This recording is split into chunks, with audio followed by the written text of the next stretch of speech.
God that's depicted in this book certainly, 100%, does not exist. It's a question of certainty. For example, if I said, do you believe in the existence of a married bachelor? You would say, well, not only does a married bachelor not exist, it cannot exist by definition, or a square circle. If you tell me that the God of the Bible is a married bachelor, I will say he does not exist.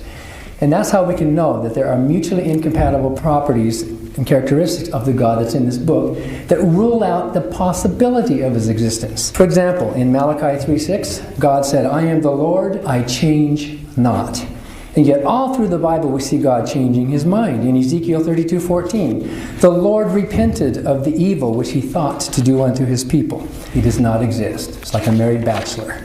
In Exodus 25, God said, I, the Lord, am a jealous God, visiting the iniquity of the fathers upon the children unto the third and fourth generation. The God of the Bible punishes people for their parents' sin.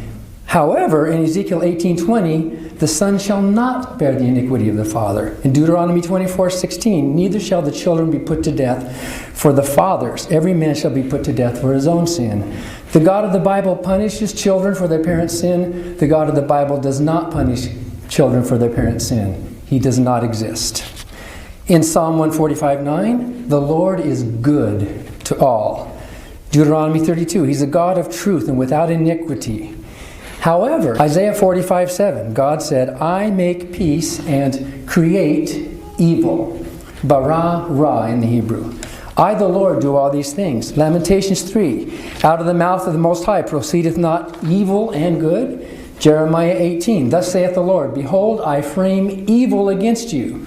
Ezekiel 20:25, I gave them statutes that were not good, and judgments whereby they should not live. The God of the Bible is good. The God of the Bible is not good. He does not exist. Does God tempt people? James 1:13 said, let no man say I am tempted of God. God cannot be tempted with evil, neither tempteth he any man. However, Genesis 22:1, it came to pass after these things that God did tempt Abraham.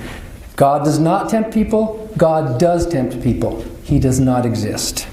In Exodus 20:13, in the Ten Commandments, thou shalt not kill. In Leviticus 24:17, a different phrasing of it with a different Hebrew word, he that killeth any man shall surely be put to death. However, we find in Exodus 32, thus saith the Lord of God, put every man his sword by his side, slay every man his brother, his companion and neighbor. 1 Samuel 6, the people lamented because the Lord had smitten many of the people with a great slaughter. The Bible is filled with examples of the biblical God committing, commanding, and condoning killing. The God of the Bible says, don't kill. The God of the Bible says, kill. He does not exist. Should we own slaves? Leviticus 25 said yes. The Bible is a pro-slavery book. Of the children of the strangers that sojourn among you, you shall buy them, and they shall be your possession. They shall be your bondsmen forever.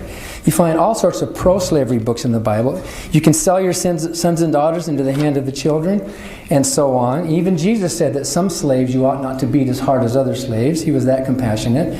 And slaves, obey in all things your masters, it says in Colossians. However, Isaiah said, undo the heavy burdens. Let the oppressed go free. Break every yoke. Neither be called masters, for one is your master, even Christ. The God of the Bible is pro-slavery. The God of the Bible is anti-slavery. He does not exist.